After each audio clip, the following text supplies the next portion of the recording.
Inclinemos nuestros rostros para orar. Padre Celestial, una vez más te damos gracias porque tenemos la certeza de tu compañía en esta reunión. Pedimos, Señor, que abras nuestras mentes y corazones para recibir la semilla de la verdad. Al estudiar este tema sobre la gran batalla de Armagedón, necesitamos que el mismo Espíritu que dio tu palabra esté con nosotros para explicárnosla. Así que pedimos tu presencia en el precioso nombre de tu Hijo, Cristo Jesús. Amén. Quiero extenderle a todos los presentes una cordial y sincera bienvenida. Queremos agradecerles por haber venido a la reunión de hoy. También quiero saludar a todos aquellos que están viendo este programa vía satélite, viendo por la pantalla de televisión en diferentes partes del mundo. Estamos muy contentos de que nos estén acompañando en esta serie de reuniones. En nuestro tema de hoy vamos a estudiar sobre la gran batalla de Armagedón. Y vamos a abrir nuestras Biblias al libro de Apocalipsis, el capítulo 16. Apocalipsis, el capítulo 16, y voy a leer los versículos 12 al 16. Esta es la sexta plaga del libro de Apocalipsis. Hay 7 plagas y esta es la sexta. Dice: el sexto ángel derramó su copa sobre el gran río Éufrates, y el agua de éste se secó, para que estuviese preparado el camino a los reyes del oriente. Y vi salir de la boca del dragón, y de la boca de la bestia, y de la boca del falso profeta, 3 espíritus inmundos a manera de ranas, pues son espíritus de demonios, que hacen señales y van a los reyes de la tierra en todo el mundo, para reunirlos a la batalla de aquel gran día del Dios Todopoderoso. He aquí, yo vengo como ladrón. Bienaventurado el que vela y guarda sus ropas, para que no ande desnudo y vean su vergüenza. Y los reunió en el lugar que en hebreo se llama Armagedón. Ahora, no hay pasaje profético que haya despertado más interés que este tema sobre la batalla de Armagedón. Yo he leído muchísimos libros que se han escrito sobre las plagas de Apocalipsis. Y he descubierto que la mayoría de estos libros tratan asuntos como quién es el dragón, quién es la bestia, quién es el falso profeta, quiénes son los reyes de la tierra y de todo el mundo, quiénes son los reyes que vienen del oriente, qué son los 3 espíritus inmundos a manera de ranas. Es decir, los comentarios tienen mucho que decir en cuanto a todos estos aspectos. Pero lo interesante es que en la vasta mayoría de esos comentarios hay un versículo de este pasaje que leímos donde casi nada se dice de él. Y creo que es el versículo más importante en este pasaje sobre Armagedón, porque nos demuestra que va a haber 2 grupos de personas en la batalla de Armagedón. ¿Y qué es lo que determina que usted va a estar en un grupo o que vaya a estar en el otro grupo? ¿A qué me refiero? ¿Cuál versículo? Apocalipsis 16 y el versículo 15. Como que se pierde este versículo en los comentarios y en los artículos que han sido escritos sobre la batalla de Armagedón. Dice allí: he aquí, está hablando Jesús, he aquí yo vengo como ladrón. Bienaventurado el que vela y guarda sus ropas, para que no ande desnudo y vean su vergüenza. Interesante versículo. ¿Saben lo extraordinario de este versículo? Es que es el único lugar en Apocalipsis donde Jesús habla entre el capítulo 3 y el capítulo 21. Es el único lugar directo a donde habla Jesús entre el capítulo 3 y el capítulo 21. Si ustedes tienen una edición de la Biblia que tiene las palabras de Jesús en rojo, se van a dar cuenta de eso. Es interesantísimo entonces notar que este es el único versículo entre el capítulo 3 y el capítulo 21 donde habla Jesús. Quiere decir que es algo de suprema importancia. Notemos los elementos claves. Habla de ropas, habla de desnudez y habla de vergüenza. ¿A dónde necesitamos nosotros regresar para entender este versículo tan importante de la Biblia? Tenemos que regresar a Génesis, el capítulo 2 y el capítulo 3. Porque ahí es que por primera vez encontramos las ideas de ropas, desnudez y vergüenza. Es decir, para entender Apocalipsis 16:15 necesitamos entender en primer lugar Génesis 2 y 3. Ahora, lo primero que quiero que notemos al regresar a Génesis es el hecho de que Dios, y esto lo hemos estudiado muchas veces, no necesariamente vamos a leer todos los versículos, pero notamos que Dios colocó un árbol en el huerto del Edén y le dijo al hombre que no comiera de ese árbol. Hemos estudiado que encerrado en ese único mandamiento se encontraban todos los 10 mandamientos de la ley de Dios.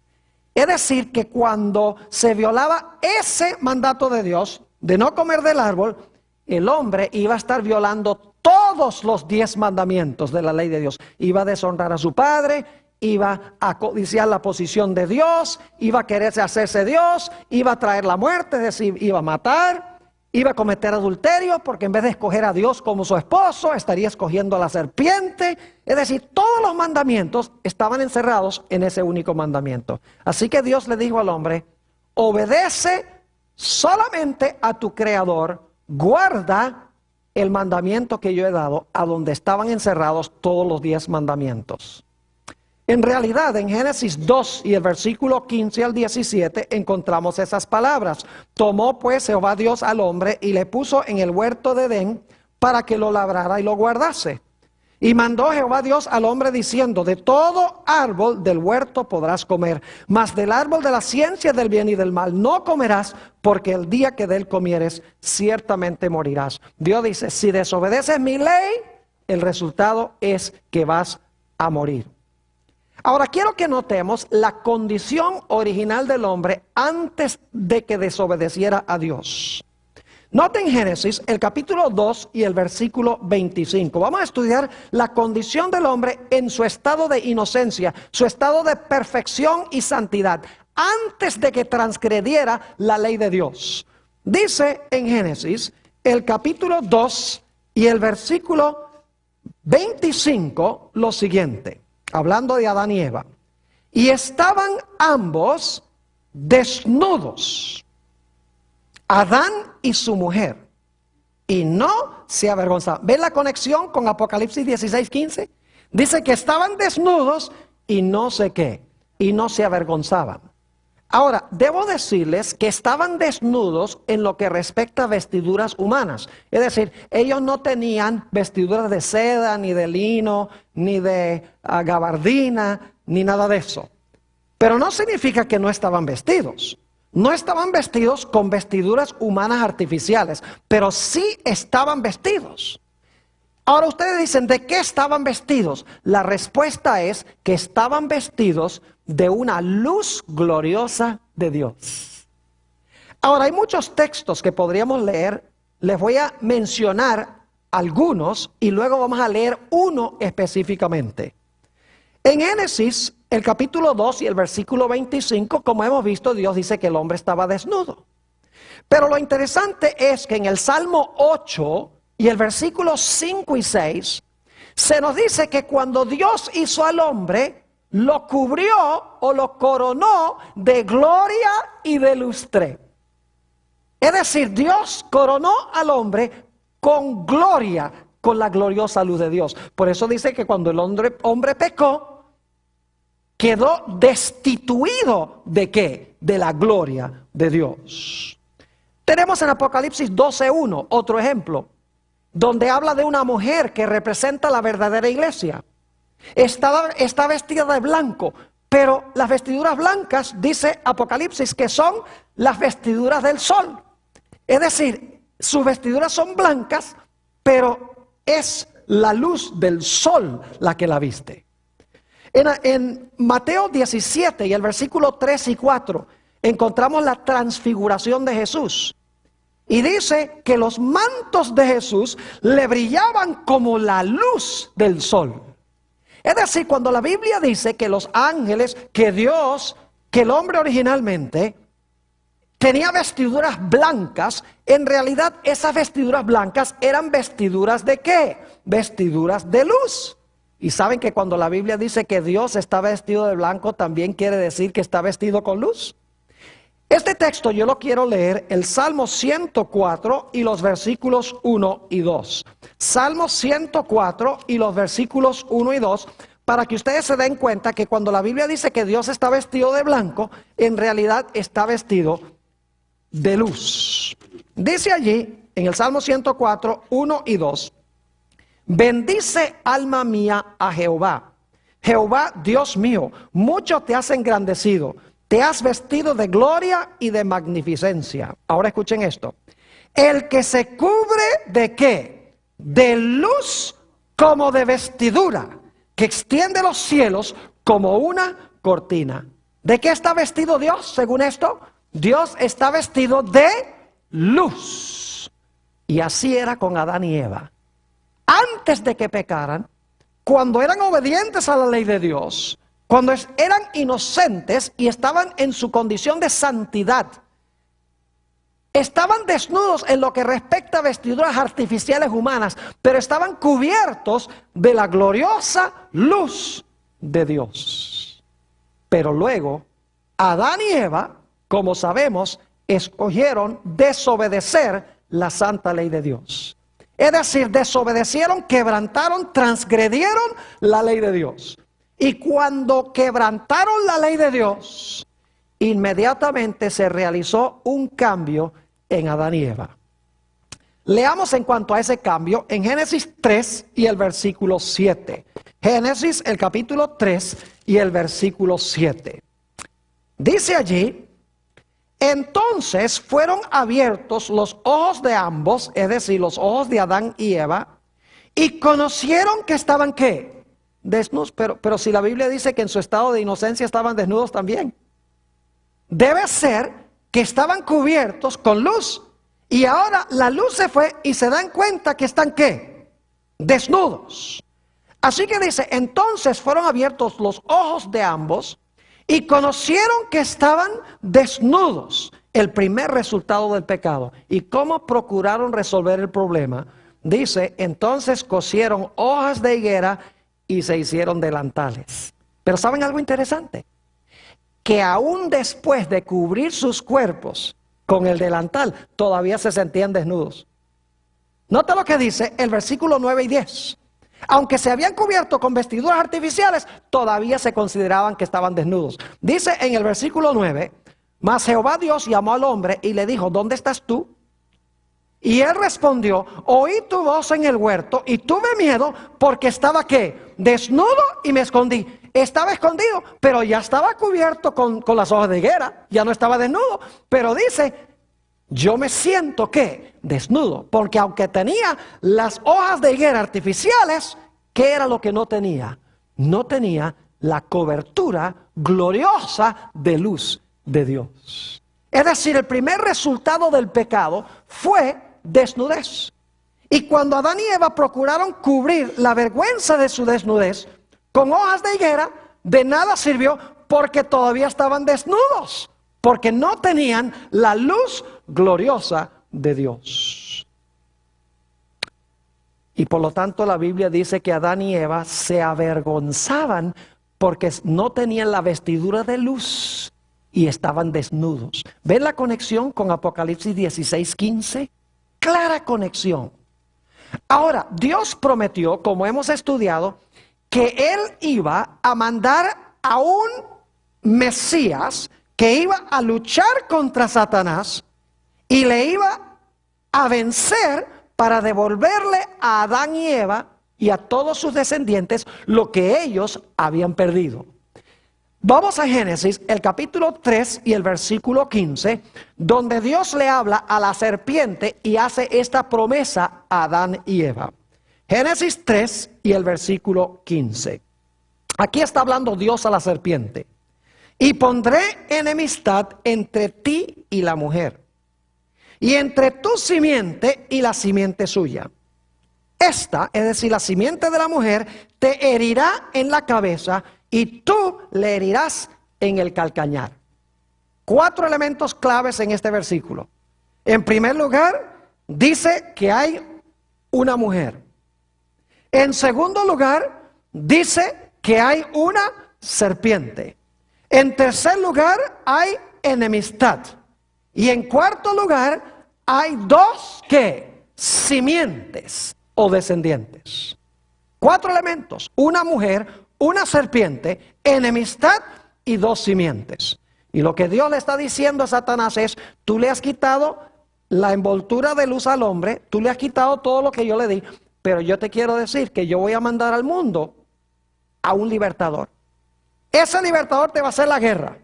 En el proceso de la guerra tú lo vas a herir, le vas a herir el calcañar, pero te va a salir caro porque él te va a aplastar la cabeza. Dios estaba prometiendo la venida del Mesías. Ahora la pregunta clave es, ¿cómo es que esta simiente le iba a aplastar la cabeza a Satanás? ¿Cómo iba a restaurar al hombre a la condición en la cual se encontraba originalmente, donde no se iba a sentir desnudo? ¿Cómo iba Dios a cubrir la desnudez del hombre, que era el resultado de la transgresión y de la desobediencia a la ley de Dios? ¿Cómo iba a hacerlo Dios? Bueno, el mismo libro de Génesis nos tiene la respuesta. Génesis, el capítulo 3 y el versículo 21. Génesis 3, 21. Fíjense que ellos se habían tapado con hojas de higuera, pero ahora Dios va a cubrir la vergüenza de su desnudez con otra cosa. Dice en el versículo 21 de Génesis 3. Y Jehová Dios hizo al hombre y a su mujer, ¿qué cosa? Túnicas de pieles y los vistió. Es decir, Dios les quitó las hojas de higuera y los cubrió con pieles de animales. Ahora yo pregunto, ¿qué tenía que suceder para conseguir la piel del animal? El animal tenía que ser sacrificado. Y fíjese que dice pieles, plural, porque eran 2 pecadores. 2 corderos probablemente fueron sacrificados. Y fíjense 2 características del cordero. El cordero tenía que ser sin mancha ni mácula. Y luego ese cordero sin mancha y sin mácula tenía que ser sacrificado por el pecado en lugar del pecador. Eso representaba el hecho de que el Mesías que iba a venir iba a ser un cordero perfecto, porque iba a vivir una vida perfecta. Y luego Jesús, el Cordero de Dios, iba a morir pagando la deuda que tenemos nosotros. Es decir, Jesús iba a vivir la vida perfecta que exige la ley y que yo no le puedo dar a la ley. Y Jesús iba a sufrir la muerte que exige la ley contra el pecador, para que yo no tenga que sufrir esa muerte. Y el resultado es que Jesús, por su vida perfecta y por su muerte perfecta por el pecado, iba a cubrir la vergüenza de nuestra desnudez. Dios estaba mostrando cómo lo iba a hacer. Le digo a Satanás, te voy a aplastar la cabeza. ¿Y sabes cómo lo voy a hacer? Mandando una simiente. ¿Y sabes qué va a hacer esa simiente? Va a vivir una vida perfecta, que la ley le exige al hombre, la va a vivir en lugar del hombre. Y la muerte que el hombre debe sufrir, él la va a sufrir en lugar del hombre. Y de esa manera, el hombre, la desnudez del hombre, nuevamente va a hacer que la desnudez del hombre va a ser nuevamente cubierta. Qué linda promesa esta, ¿verdad que sí? Ahora necesitamos ir a una historia que encontramos en Génesis, el capítulo 4. Ustedes estarán diciendo, ¿qué tiene esto que ver con Armagedón? Está bien, tiene uno las ropas y tiene uno la desnudez y tiene uno la vergüenza, pero ¿cómo conecta uno esto de Génesis con Apocalipsis 16? A eso vamos a ir. Tenemos la historia en Génesis el capítulo 4 de Caín y Abel. ¿Saben ustedes que esta es la primera ilustración en la historia de Génesis 3:15? Porque en esta historia tenemos los mismos elementos que en Génesis 3:15. Tenemos una mujer que es Eva. Tenemos enemistad entre dos hermanos. Tenemos una serpiente, porque en 1 de Juan 3:12 dice, no como Caín que era del maligno. Es decir, Caín estaba obrando en nombre del maligno. Y tenemos en esta historia dos simientes que están enemistados. Es decir, los mismos 4 elementos de Génesis 3 y el versículo 15. Y en realidad tenemos aquí la primera batalla de Armagedón de la historia. Vayan conmigo a Génesis, el capítulo 4, y vamos a analizar esta historia punto por punto. Génesis 4 y el versículo 1 y también el versículo 2. Yo quiero preguntarles, ¿ustedes creen que Caín y Abel sabían que era necesario sacrificar animales? ¿Que eso representaba la venida del Mesías? ¿Creen ustedes que ellos lo sabían? ¿Que Dios les había dicho? Vamos a encontrar que así era, porque ellos habían indudablemente oído la historia de Adán, de que se habían sacrificado 2 animales y Dios había tomado las pieles y les había hecho ropas. Y que Dios les había explicado que eso significaba que el Mesías iba a venir a morir por los pecados de ellos. Ahora, noten lo que dice Génesis 4:1. Conoció Adán a su mujer Eva, la cual concibió y dio a luz a Caín. Y dijo, por voluntad de Jehová he adquirido varón. Nace Caín, el mayor de los 2. Indudablemente Adán y Eva pensaban que había la posibilidad de que este fuera el Mesías prometido, nacido de la mujer. Pero no fue el único hijo. Noten el versículo 2. Después dio a luz a su hermano Abel. Y Abel fue pastor de ovejas y Caín fue labrador ¿de qué? Fue labrador de la tierra. Pronto se empieza a ver que estos 2 jóvenes, aunque nacieron de la misma madre, en realidad son 2 simientes distintas. En realidad Abel es la simiente de la mujer por su carácter. Mientras que Caín refleja el carácter de ¿quién? De la serpiente. Porque en 1 de Juan 3:12 dice que Caín era del maligno. Es decir, estos 2 jóvenes empiezan a manifestar 2 diferentes caracteres. Lo que indica que cuál simiente somos no depende de dónde nacemos, sino que depende qué clase de carácter tenemos. No es dónde nacemos, ni de quién nacemos, ni cómo nacemos, sino qué escogemos hacer con nuestra vida, lo que determina de quién somos simiente. Entonces nacen estos 2 muchachos. Y dice que uno cuidaba ovejas, que era Abel, y el otro era labrador de la tierra. Volvamos a Génesis 4 y vamos a mirar el versículo 3. Y aconteció andando el tiempo, ahora escuchen esto, que Caín trajo del fruto de la tierra una ofrenda ¿a quién? Una ofrenda a Jehová. Yo pregunto, ¿es eso lo que Dios había pedido? ¿Qué había pedido Dios? Dios había pedido que se trajese un ¿qué? Un animal. Que se sacrificase el animal. ¿Estaba Caín desobedeciendo a Jehová? Claro que sí. ¿Estaba adorando a Jehová como él quería en vez de adorar a Jehová como Dios había mandado? Claro que sí. Él dice, Dios dice que yo traiga un cordero, pues yo lo que voy a traer, yo soy agricultor, yo voy a traer es los frutos de la tierra. Es decir, desobedece a Dios y viene a adorar a Jehová como él quiso, no como Dios mandó. Empezamos a distinguir qué clase de carácter tenía Caín.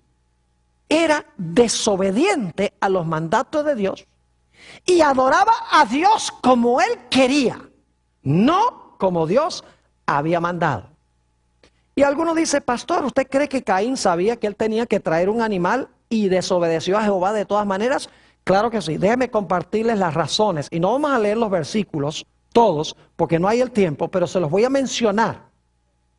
En Génesis 3:21 se nos dice que se habían sacrificado 2 animales para cubrir la vergüenza de la desnudez de Adán y Eva. No cabe duda alguna de que Caín y Abel habían escuchado la historia de cómo Dios había cubierto la desnudez de Adán y Eva. Además de eso, en Santiago 4 y el versículo 17, escuchen bien, dice, el pecado está en el que sabe hacer lo bueno y no lo hace. Santiago 4:17, el pecado está en el que sabe hacer lo bueno y no lo hace. Ahora yo pregunto, ¿Caín pecó?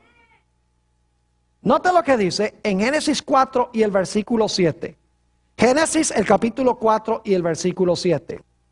Dios le dice a Caín, si bien hicieres, no serás enaltecido. Y si no hicieres bien, el pecado está a la ¿qué? A la puerta. ¿Qué es el pecado? Transgresión de la ley. Pero el pecado también está en el que sabe hacer lo bueno y no lo hace. ¿Está diciéndole Dios aquí a Caín que está en peligro de cometer pecado? Claro que sí. Pero para cometer pecado, él tiene que saber lo que es bueno y no hacerlo. Porque una de las definiciones del pecado es el que sabe hacer lo bueno y ¿qué? Y no lo hace. Ahora, algunos eruditos dicen que Dios no aceptó el sacrificio de Caín porque Caín tenía una mala actitud. No era el sacrificio en sí, sino que era una mala actitud de Caín. Eso no es lo que dice la Biblia. En Hebreos el capítulo 11 y el versículo 4, se nos dice que Abel ofreció más excelente sacrificio que Caín. ¿Están escuchando lo que dije? No era su actitud, era el sacrificio que trajo, que era superior. Hebreos 11 y el versículo 4.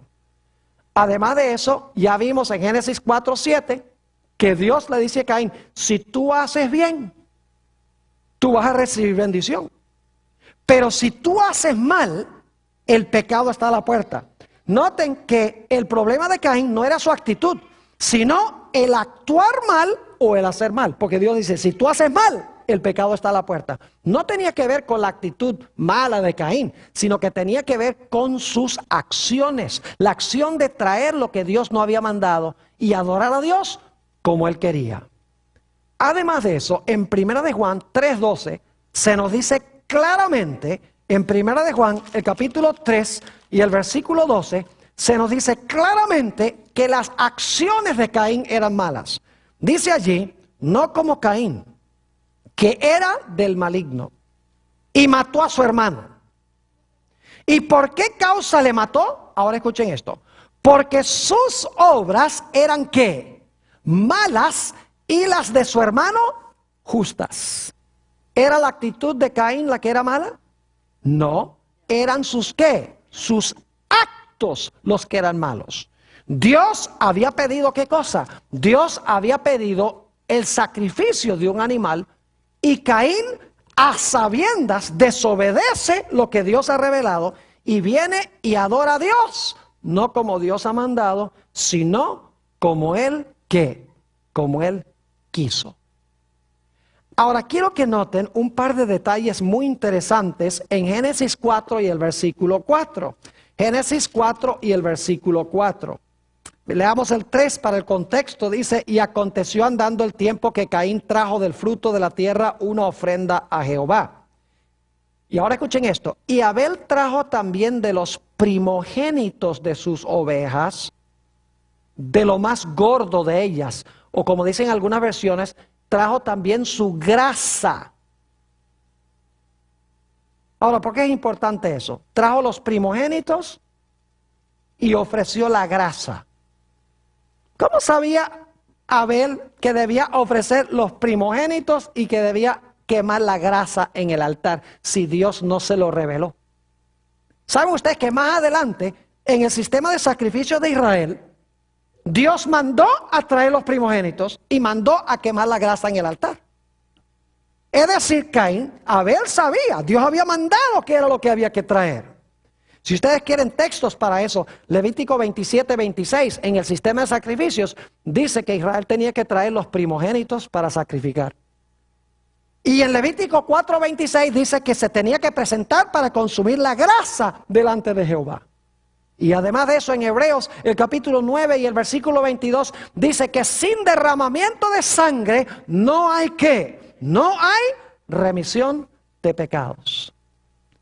3 problemas entonces que tenía Caín. Número 1, Caín rechazó a Jesús, porque rechazó ofrecer el sacrificio. En segundo lugar, desobedeció el mandato explícito de Dios. Y en tercer lugar, adoró a Dios, pero le adoró no como Dios mandó, sino como él quiso. ¿Están captando algo interesante? Ahora yo quiero preguntarles, tanto Caín como Abel profesaron seguir a Dios. ¿Eran religiosos los dos? Claro que sí. La Biblia dice que eran hermanos. Es decir, esta era una batalla entre hermanos, que es muy importante. Yo pregunto, ¿los dos eran religiosos? ¿Cómo no? ¿Los dos levantaron un altar? Claro que sí. ¿Los dos trajeron una ofrenda? ¿Los dos profesaban ser religiosos y adorar a Jehová? ¿Cómo no? ¿Dónde radicaba la diferencia entre Caín y Abel? Muy sencillo. Abel obedeció el mandato de Dios y adoró como Dios dijo. Dios dijo, trae un animal, y Abel trajo el animal. Pero Caín desobedeció el mandato explícito de Dios y adoró a Dios no como Dios mandó, sino como él quería. ¿Será posible que en los últimos días esas van a ser las características que van a distinguir a los dos grupos en el planeta Tierra? ¿Será que al final de la historia va a haber también 2 grupos de personas religiosas que profesan adorar a Jehová, que son hermanos, pero que un grupo obedece a Dios y adora a Dios como Dios mandó, mientras que el otro grupo desobedece el mandato explícito de Dios y adora a Dios como quiere? Más adelante en el tema vamos a hablar un poco más de eso. Ahora, note lo que dice el capítulo 4 nuevamente y el versículo 4, la última parte. Dice en la última parte del versículo 4, y miró Jehová con agrado a Abel y a su ofrenda. Ahora, ¿cómo fue que Dios demostró que él aceptaba la ofrenda de Abel? El texto no lo dice. Pero si miramos el resto de la Biblia, sabemos cómo fue que Dios mostró. Algunos eruditos, lo que pasa es que no estudian con cuidado la Biblia, dicen que la forma como se supo es porque el humo del sacrificio de Abel se fue para arriba, mientras que el humo del sacrificio de Caín se fue para abajo. Qué interesante especulación. Pero el resto de la Biblia nos dice cómo sucedió. Cuando Dios aceptaba un sacrificio, llovía fuego del cielo para consumir el sacrificio sobre el altar. Les doy las referencias. Levítico 9:24. Cuando se inauguró el tabernáculo en el desierto, se colocaron sacrificios sobre el altar, descendió fuego y consumió los animales que estaban sobre el altar. Segunda de Crónicas 7:1. Cuando Salomón inauguró el templo, puso también sobre el altar sacrificios, y llovió fuego del cielo y consumió los sacrificios. En Primera de Crónicas 21:26, David invocó el nombre de Jehová. Habiendo sacrificado el animal, cayó fuego del cielo y consumió el sacrificio. Y ustedes saben que en los días de Elías sacrificó varios animales, los colocó sobre el altar. Primera de Reyes 18, 37 y 38. Y dice que Dios aceptó el sacrificio, lloviendo, ¿qué cosa? Fuego del cielo para consumir el sacrificio. Es decir, Dios sobre el sacrificio del obediente mandó fuego que consumió el sacrificio. Y el sacrificio de Caín, ni una chispa. Y claro, la Biblia nos dice que hubo una reacción de parte del desobediente y el falso adorador. El que profesaba seguir a Jehová, a Jesús, pero el que en realidad lo estaba rechazando por sus acciones. Note lo que dice Génesis 4 y el versículo 5. Génesis 4 y el versículo 5.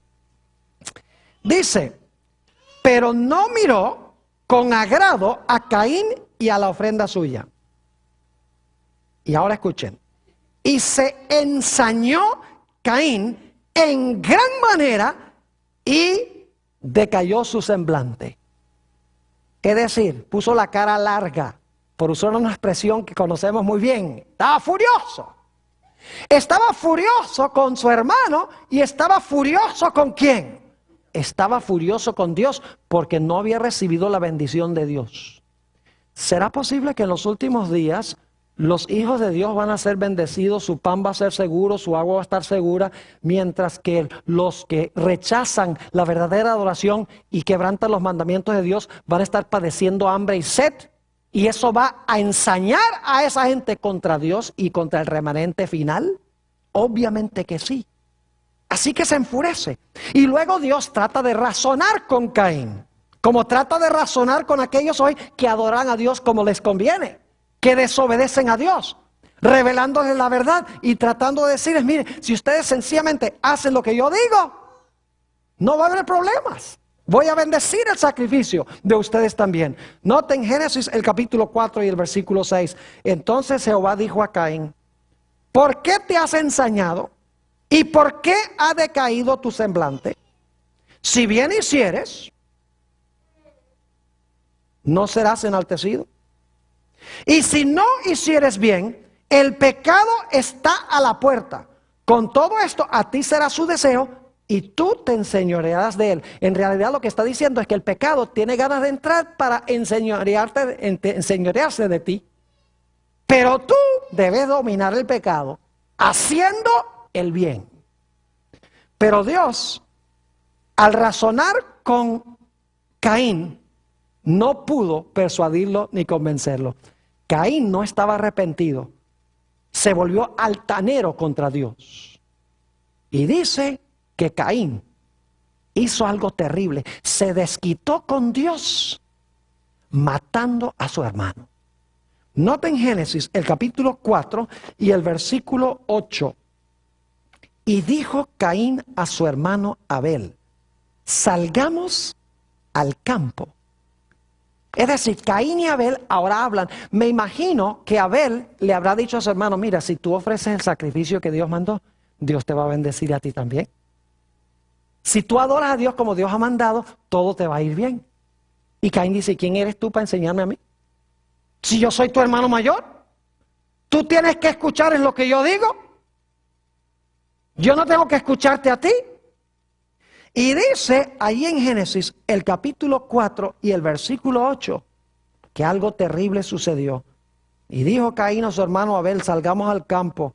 Y aconteció que estando ellos en el campo, Caín se levantó contra su hermano Abel. ¿Y qué hizo? Y le mató. Un hermano matando al otro hermano. El obediente que adoraba a Dios como Dios mandó, siendo muerto por el desobediente que adora a Dios como Él quiso. Están viendo que el punto de contención aquí es ¿qué cosa? Es adoración. Es la obediencia o desobediencia a los mandamientos de Dios. Nada tiene que ver con el petróleo del Medio Oriente. Nada tiene que ver con árabes contra judíos. Yo pregunto, ¿hay árabes buenos y malos? ¿Y hay judíos malos y buenos también?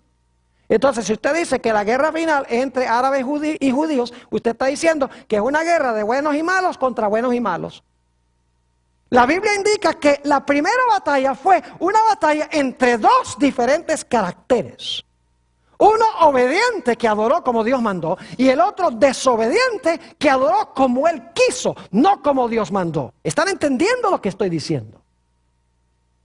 Es decir, que la batalla tenía que ver con obediencia y desobediencia. Y escuchen bien, Es interesante que 7 veces ahí en Génesis 4 se usa la palabra hermano para describir la relación entre Caín y Abel.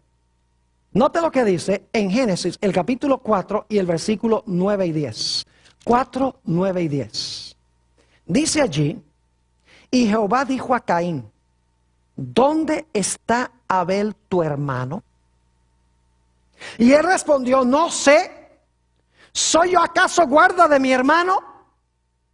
Altanero, ¿verdad? No estaba arrepentido de haber matado a su hermano. Versículo 10. Y él le dijo, ¿qué has hecho? Ahora escuchen bien. La voz de la sangre de tu hermano clama a mí ¿desde dónde? Clama a mí desde la tierra. Ahora, ¿qué significa eso? Que la voz de la sangre de tu hermano clama a mí desde la tierra. Yo pregunto, ¿se había cometido una gran injusticia? ¿Quién era el bueno aquí? ¿Caín era el bueno o Abel era el bueno? Abel era el bueno. Y sin embargo, el bueno muere y el malo vive.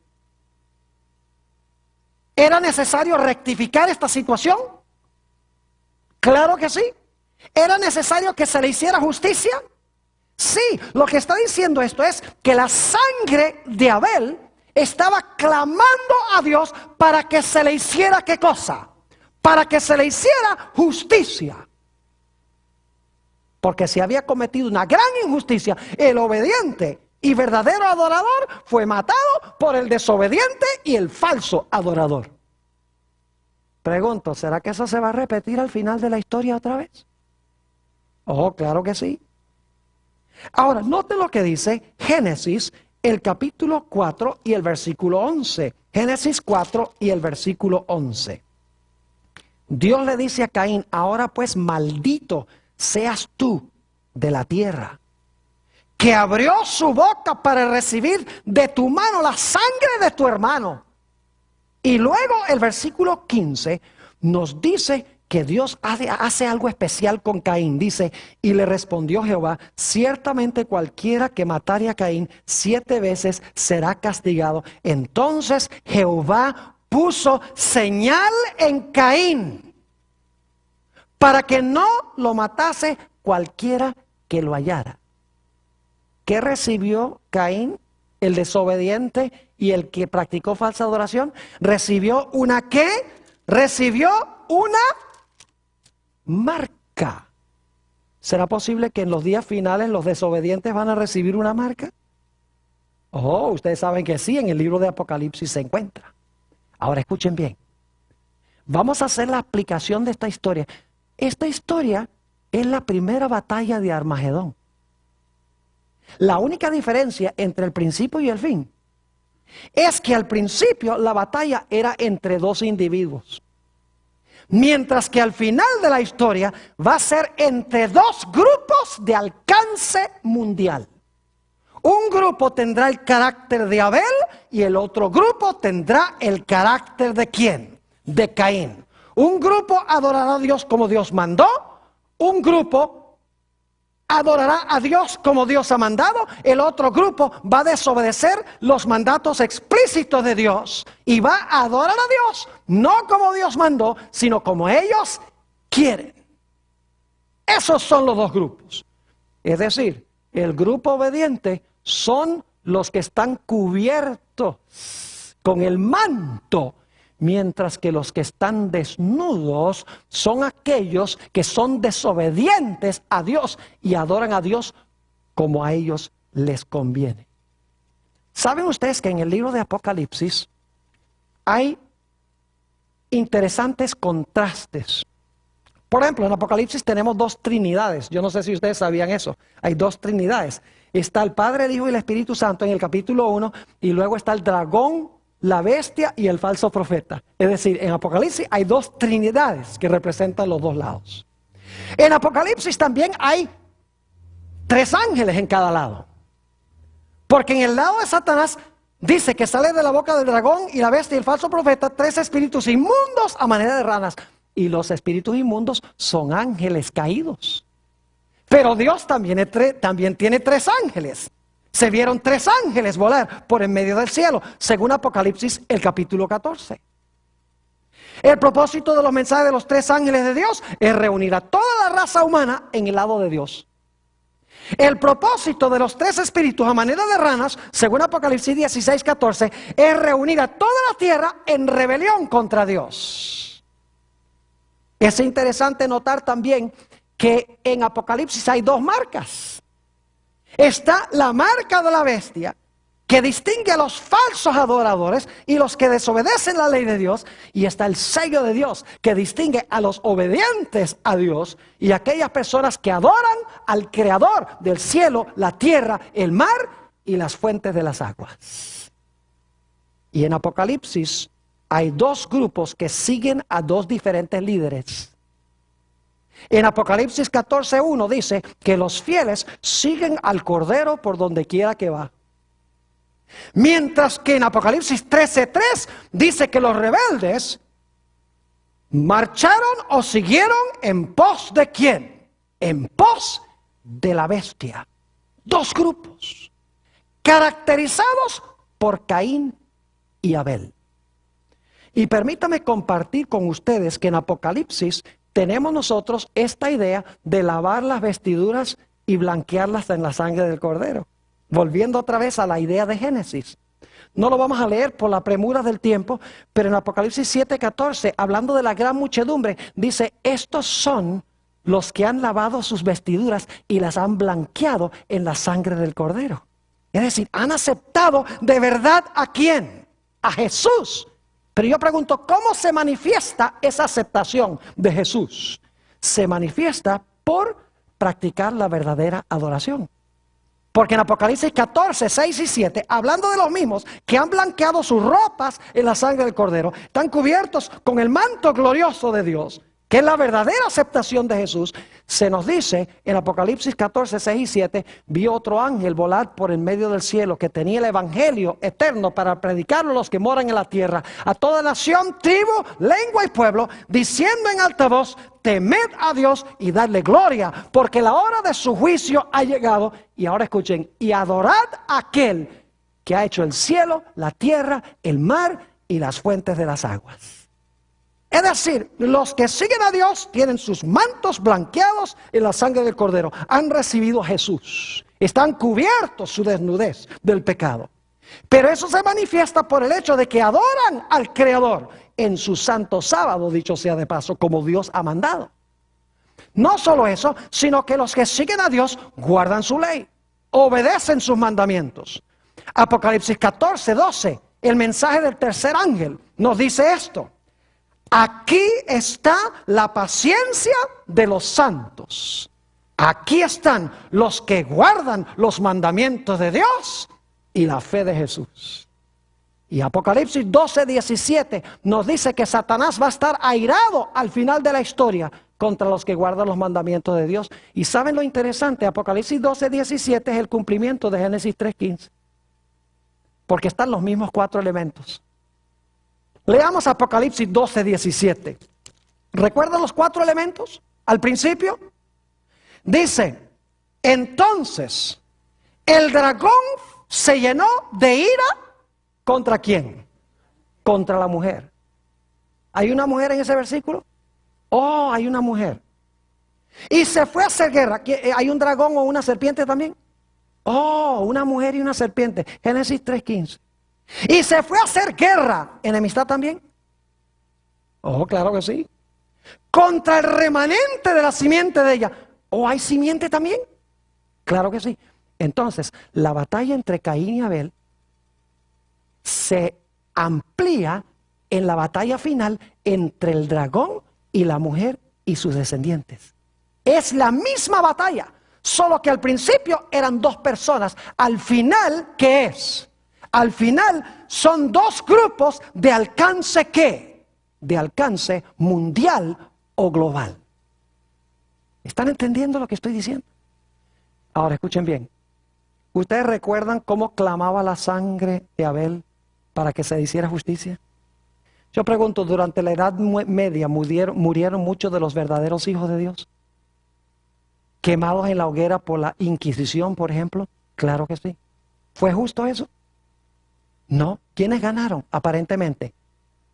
Aparentemente ganaron los que practicaban falsa adoración y desobedecían a Dios. Y perdieron los que fueron quemados en la hoguera. ¿Saben que Apocalipsis habla de ese grupo igualito que en Génesis? Que la sangre clama. Noten Apocalipsis 6, rápidamente. Apocalipsis, el capítulo 6. Y vamos a leer los versículos 9 al 11. Está hablando de los mártires de la Edad Media. Y dice allí, cuando abrió el quinto sello, vi bajo el altar, porque la sangre se echaba al lado del altar. Levítico 4:7 dice que la sangre de los sacrificios se echaba a la base del altar. Cuando abrió el quinto sello, vi bajo el altar las almas de los que habían sido muertos por causa de la palabra de Dios y por el testimonio que tenían. Y ahora escuchen esto. Y clamaban a gran voz. No son ellos los que están clamando en realidad. ¿Qué es lo que está clamando? Si comparamos Génesis. Su sangre. El alma es la sangre. El alma es la vida. La vida o el alma está en la sangre. Lo que está clamando es la sangre. Dice, y clamaban a gran voz diciendo, ¿hasta cuándo, Señor santo y verdadero, no juzgas y vengas nuestra sangre en los que moran en la tierra? ¿Es eso lo que pidió Abel? ¿La sangre de Abel? ¿Rogó que se le hiciera justicia? Claro que sí. Pero ahora escuchen, estos son los mártires de la Edad Media. Pero ¿saben que en el futuro va a haber otro grupo de mártires? Los que no van a adorar la bestia, ni su imagen, ni van a recibir la marca, van a ser degollados, según dice Apocalipsis el capítulo 20, por ser fieles a Dios.